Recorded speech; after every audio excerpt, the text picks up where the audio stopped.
Welcome to the Politics and Media programme.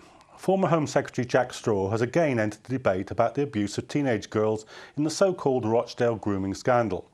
In a Radio 4 interview, he claims that the Asian community must be more self-critical. The Daily Mail has joined in, arguing that members of the Muslim community would have known about the abuse. So is this simply the racist scapegoating of an entire community for the crimes of a few, or is there more to it?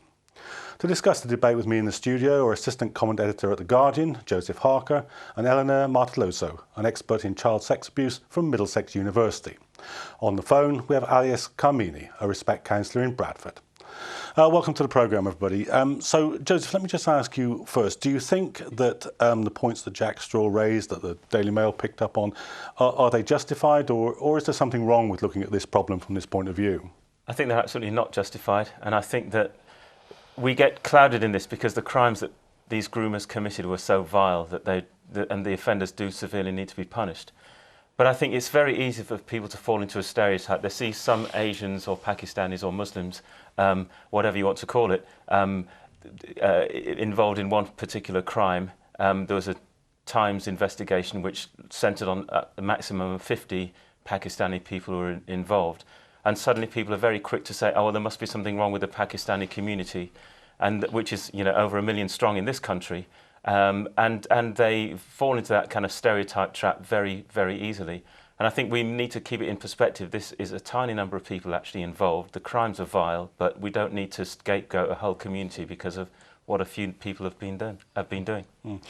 Ellen, I mean, in your work, you must come across this problem reproduced across very, very different communities. Absolutely. I've been working in child sexual abuse for about 10 years. And my focus has always been with groomers. And I always stress that it's impossible to make any kind of categories or stereotypes, because sex offenders come from any walk of life. However, as far as this case is concerned, sadly it involves some Asian communities, and the problem needs to be addressed. Not in a stereotypical manner, but if there is an issue within a community, well, let's talk about it. Let's be open about it. This is where I disagree, because I think when it's a white crime, and we saw last week that a school teacher went away with a 15-year-old girl, and it emerged that there'd been lots of other cases, reported cases, with other members of staff at the same school. And we don't talk about, oh, that community must come together and root out the problem within. When we see other crimes taking place, we've seen other, in the past we've seen children's homes and child sex scandals at children's homes that weren't addressed, that were basically kept under the cosh because white men in power had power over people who weren't being listened to. And no one said, oh, it's a white problem, the white community must address itself. It's about these individual criminals and their own behaviour. And it just seems very easy. It's too easy for people to claim it's a community issue. I mean, why should members of the wider community in Rochdale or wherever actually know what this kind of small group of a dozen or fewer men was actually doing? Absolutely. We need to, to stress that it's not a racist issue. Definitely not, and that would be wrong to stereotype these kind of communities. We do know that the great majority of Muslims are law-abiding citizens. They respect women. They're great people like ourselves, I'd like to say. However, and they should be happy, I think, and grateful as well that we are addressing this issue. And Alias, who's on the phone, is doing some great work with the Muslim community, talking about sex, talking about respect, talking about issues that are very taboo still. This is not to say that sex offenders are Asians or white, or they come from, as I said before, from any walk of life. And this is what when I go to schools and speak to young people, I always say that every single community needs to be vigilant, because sex offending, sadly, takes place everywhere, and within the family, outside the family, within the Asian, white, black community. Well, let's say every community should be vigilant, not just the Asian. Yeah. Just a moment, let me bring Alias in, because you've been listening to the discussion so far. You've worked extensively in this area. What, from your experience, are the most valuable things that you think need to be done, the most valuable approach? The thing that emerges, is that this is a national issue. This cuts across all groups. And I work with a lot of potential perpetrators, and you know, as the panel has rightly identified, they come from all backgrounds. It cuts across race, religion, ethnicity, class. And everywhere in the UK, as the Children's Commissioner rightly has identified in her ongoing inquiry, you know, this is something that's taking place across the country. Racializing an issue like this is extremely problematic because it creates these unnecessary stereotypes and it creates collective blame. It also fuels the far right. And what we do is we actually detract from core issues, which is about protecting vulnerable individuals. But I think there's another important thing. After you kind of qualify that, you have that caveat, it's important to recognize that sexual abuse takes place in all communities. However, communities are different in terms of how they respond and how they report sexual abuse intra-community. Unfortunately, I've got to still say that in a lot of Muslim communities, and we've got to recognize the Muslim community in itself is very diverse, covers many, many different ethnicities. Some ethnicities within that, there is a wall of silence when it comes to intra-community abuse. And I suppose this is not dissimilar to other communities. As a result of that, what we've had for decades is that abusers have basically got away with impunity. They've been serially abusing within the community, and because of issues around close, tightly knit family networks, issues around shame and embarrassment associated with sexual abuse, then people haven't reported this. And it's a key statistic, and we have to take an evidence and a research-based approach. We've got to look at the statistics, the hard facts. How much reporting of sexual abuse, intra-family, intra-community abuse is there from people, let's say from the South Asian community, and we'll find it's very low. Now, either that means that there is a very low level of sexual abuse taking place within the community, and that's what I'd like to believe, but the reality is, what it tells us, is that there is a wall of silence in terms of bringing those cases forward. That means that sexual abusers then operate with impunity, and what we found is that these subsequent grooming circles then, which emerge, are like-minded individuals who have then gravitated towards group-based activity away from individual-based activity. So this is, you know, I think an important issue that we do need to address. I think Jack Straw, generally, I find it kind of like really baffles me how someone who comes from a majority Muslim constituency is so insensitive when it comes to talking about Muslim issues. But he's right in a way. Muslims do need to take introspect, look within the community, be self-critical. I do see, unfortunately, within the Muslim community, some real risk issues. Because people don't talk about sex, and because this is not an issue that you can address openly, then unfortunately it creates what I call lots of ungoverned spaces where people operate in very, very hidden places without support, without guidance, and that creates added vulnerabilities.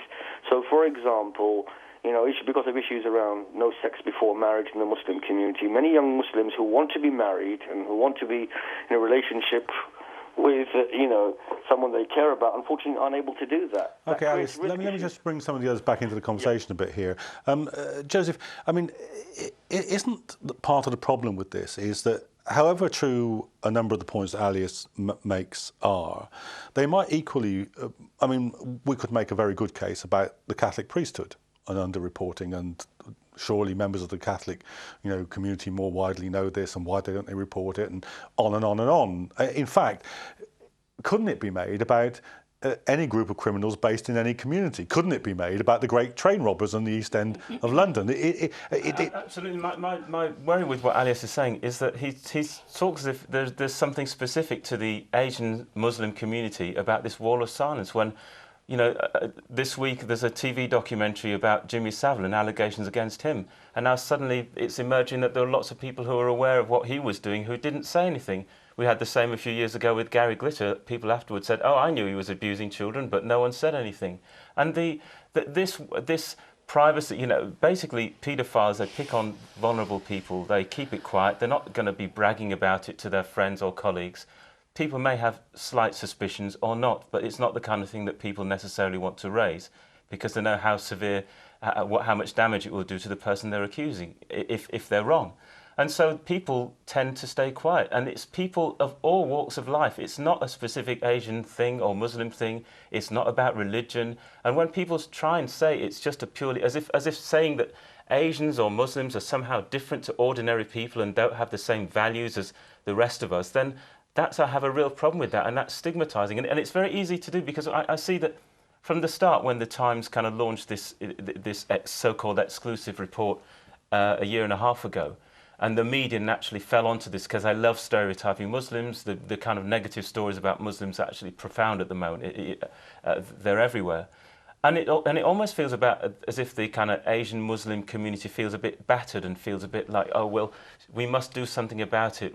They feel so battered after years of being accused of being terrorists or terrorist sympathisers or whatever, that they've kind of leapt to be kind of almost apologising for themselves, rather than actually saying, this is a tiny number of people, we didn't know about it, and we didn't know about this going on. Why should we know about it? If it was happening in the white world, you wouldn't know about it. So why assume that we're staying silent deliberately, or that we're any different? And I think Alias just kind of, in a way, he's just falling into line with the kind of onslaught against Muslims which is happening at the moment. Do you think that maybe we should recast this as that all sorts of sections of society have a problem talking about sex abuse and about coming forward about it? I mean, it's quite a strong point that Joseph makes about Jimmy Savile and the BBC. I mean, there won't be headlines saying, is the BBC a closed community? Do they not know how to report this? Don't they know this was going on? It transpired some of them did know. I mean, those aren't stories that will be running for forever in the press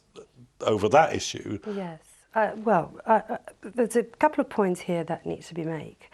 The first one is, as you pointed out, we're talking about something that happens across all different communities, and that's a fair point, and I totally support it.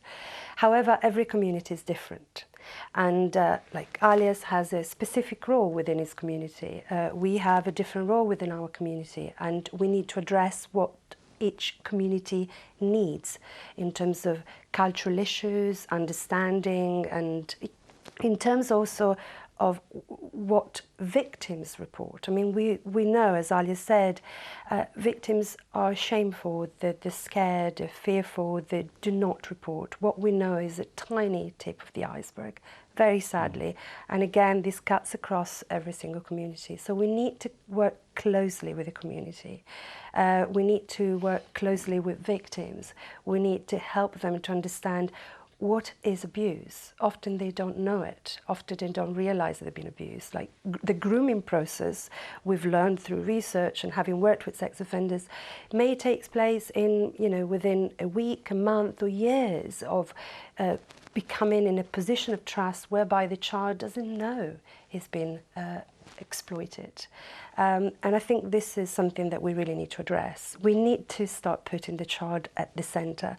And I'm glad we're having this discussion, because it really addresses and highlights some important issues within any community. Because I think the danger is if we end up with this stereotype that, oh, child abuse, that's a Muslim thing, then white victims of child abuse in all the other different kinds of communities, be that English, Irish, whatever that happens to be, they will end up being not listened to. They will still end up being ignored, because people still won't face up to the fact that child abuse happens everywhere. Yes. Alias, let me sort of extend the point that Joseph touched on there. Isn't the political environment in which this debate takes place something which almost prevents sensible discussion of it? I mean, for instance, the prevent strategy around terrorism is widely seen in the Muslim community as an encouragement to kind of, grass up people in the community. Are you surprised that perhaps people who are wary of the authorities and are wary of the media for all sorts of other political reasons won't necessarily rush to them when it comes to the question of reporting child sex abuse? No, it is totally understandable. A community that feels it's been under siege for over a decade, repeatedly, you've got headline after headline. What tends to happen in that situation is that communities then retreat and become more insular and lose confidence, obviously not just with mainstream media. There's enormous lack of confidence in terms of mainstream media. Mainstream politicians, obviously, then, who pander to these stereotypes and pander towards scapegoating and collective blame. But also they lose confidence in terms of the safeguarding agencies, the police, and democratic process generally. And that is problematic, because what sometimes happens as a result of that, then you start to defend your own criminals. You see, because of a sense of victimhood, and then what you tend to do is that morally, sometimes you lose, I think, that clear moral compass, that where there is crime and criminality, you've got to do something about it. And coming on to earlier points, every community has a problem. I've never actually said that one community is greater than another. I work extensively with Muslim communities, and I live in that reality. I see it every day. I see it on a national level. I see it whether it's in West Yorkshire, or whether it's in South London, or whether it's in West Midlands. So I'm seeing a different reality that many other people see. And the reality I see is that there are some really difficult, challenging issues that I see intra-community. As someone who operates in that community, as a counsellor, as an imam, as the various different hats I wear, I'm playing a personal responsibility in terms of getting my, you could say, house in order.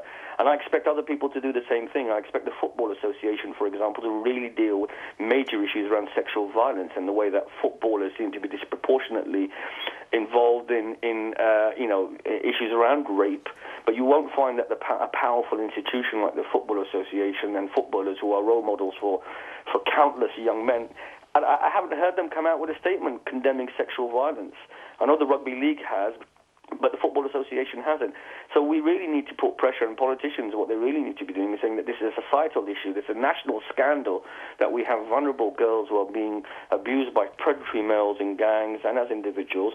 We all need to take responsibility for the issue. That's how it's got to be seen. And when we can see this kind of a real even-handed approach, then you'll find, you're right, the Muslim community will have more faith in engaging with the mainstream. Unfortunately, because we don't see that, we see this disproportionate focus on Muslims, we see this clear double standard in terms of how media represents these issues, and then there's a sense the criminal justice system, we know the reality of the facts of the criminal justice system is that it is institutionally racist and institutionally Islamophobic.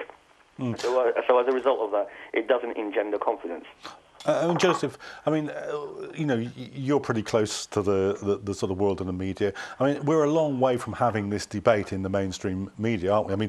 I can't remember the time when I turned on a mainstream television channel or opened up a mainstream paper and people made the points that all of you have made in the program today. So this is a hostile environment to try and get this message out, isn't it? Absolutely. There may be the odd discussion program about this kind of thing, are Muslims terrorist debate? Is you get these kind of very tabloidy type discussions that take place. But even aside from that, what's really the problem is the culture of the media organisations. They can have the odd debate, but if editors are so eager, easily slip into stereotypes, then that's where the problem lies. That they will just accept a story. Oh, Muslims do this, Asians do that, black people do the other, without giving it a second thought. And that's where the real problem lies, because that builds up the head of steam. From nowhere, 2 years ago, no one knew anything about, no one had any thoughts about Asian or Muslim people and paedophilia. Now suddenly this stereotype is set in, and it seems to be so deeply entrenched from nowhere, from no history or anything. And people, the other thing is that when it only becomes a racial issue when it involves minorities. When bankers bring the economy to its knees, no one says, well, let's look at Christian culture or English culture and find out what it is about that caused our banks to fail or caused all this fraud within our banks. It only becomes a racial issue when people see minorities and it fits into another comfortable stereotype to demonise people who are already being demonised. So, Elaine, how much do you think the media is responsible for closing down the frames of reference here so that it's almost an issue that can't be discussed in its proper parameters? Well, I think the media has always made this kind of mistake, really, out of probably convenience. And but I think, like you've done here, you've invited speakers that are involved in the issue. We have an imam here, someone that has been working for many years with the media, and myself working as a researcher. We need to look at, what does research suggest? What's our work telling us? Rather than just out of convenience focusing on a specific sector in society. And that could lead to a lot of problems. You know, as Joseph said, we would focus on one community and overlooking actually where the problem is. Research suggests that this is not the case. Research suggests that we need to be vigilant and work with communities and closely with victims as well, and to young people to prevent this problem, because it's happening. And it's not that it's just happening now, it's always been there. You know, if we look at you know, the Greeks and Roman times, sexual abuse sadly has always been present. But we've started to talk about it. We've started to research and to study the problem and to address it.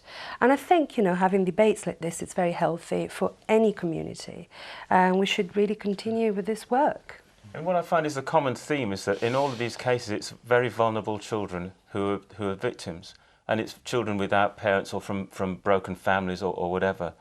And they go to authorities to complain, and the authorities, you know, label them prostitutes or label them, you know, or liars or thieves or whatever, and they just refuse to listen to them. And in all these cases, it seems, when we go back to the kind of 1970s and 80s, what was happening in our children's homes across the country, it's the same thing, that children from kind of poor backgrounds are not believed when they go to authority. When they make that cry for help, it's ignored. I think actually that attitude, it's slightly changed, it's slowly, I mean, it takes time. I work closely with the Metropolitan Police, where the child is at the centre of everything, at the centre of every investigation. And we're trying to really develop this collaboration between all different social services, health, education, and, you know, you name it. And that's very important. So the child is now at the centre of... Maybe now, but it's been very slow to change. Well, obviously, you know, just child sexual abuse wasn't even recognised within the research and the academic environment since the new feminist movement. Okay. So it's fairly new. Let me just bring Alice in for what I think will probably be the last word in this section. Alice, if there was one thing that you think government should do about this now, what would that be? Well, I think fortunately the government is embarking on quite a comprehensive inquiry. Sue Berelowitz, the Children's Commissioner, I think has a very different perspective from the mainstream media. I think it's been very balanced. I think we can see the balance there, which is about not creating stereotypes, recognising obviously the nature and extent of the issue. However, there's a major problem in terms of interventions. What we have are a lot of the agencies, the safeguarding agencies, principally social services, and the police obviously playing a major role. But we haven't got enough what I call grassroots projects, like the projects that obviously I run around the country. We just haven't got that, because one of the public cuts have decimated the voluntary sector and the third sector. They've also decimated good quality youth work and youth engagement activities. So we're not really even connecting at the street level. So as a result of that, you're right, it's just this very top-down statutory approach that we have, which is, I think, very detached from the grassroots issues. In addition to that, we have obviously the recent claims that, you know, as Ellen has mentioned, that young people, when they do report, are ignored and avoided. And they're not given any real credibility. And so I still think the balance is wrong. What we have, I find, is sometimes too light a touch when it comes to young people talking about their vulnerabilities and the experiences that they're having. On one hand, I've seen agencies take a very light touch, and it's again here, without my anecdotal experience, when a white girl is talking about being, you know, abused on the street, let's say, and, you know, regardless of who the perpetrator is, sometimes it tends to be a bit of a light touch. If that was a Pakistani girl who was talking about abuse, then there tends to be what I call a heavy-handed, over-the-top approach, where, you know, everyone flies in, that person's taken out. And I've had a number of cases where, you know, what we've asked for is family mediation to address some of the core issues, and we don't have that balanced, nuanced approach. And I think it's because we haven't got the partners. I'm going to have to draw you to a close there, because I'm sorry we've run out of time. My thanks to Elena and Joseph in the studio, and to you for joining us from Bradford. Do join us for the second part of the Politics and Media programme after the break.